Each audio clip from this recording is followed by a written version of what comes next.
We're trying to invert it from the system we have today where people kind of like are used by finance, and we're trying to invert it where finance is serving individuals across the world. I really think that's like the true promise of crypto here.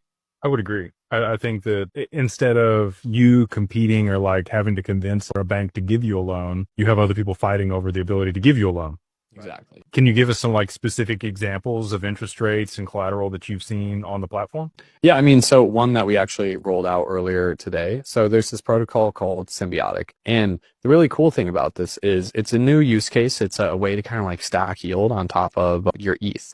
And they actually work with a few other assets. But so you can just put your asset into this protocol and it'll start generating yield.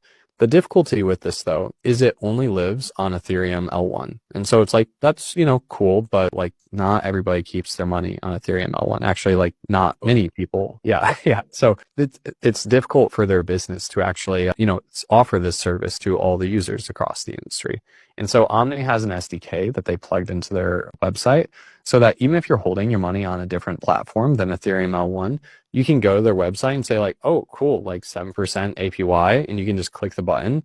And even though your money is technically on a different blockchain than where the app is deployed, you don't need to think about that. It all just gets worked out behind the scenes. So we just rolled that out today on testnet. It's going to be on mainnet in a couple weeks here. But yeah, that's an example of just like make it so that people don't have to think about the complexity of what's going on here. Just like, okay, I have money. Why can't I just use this application and get this yield? You should be able to, and you can now with Omni.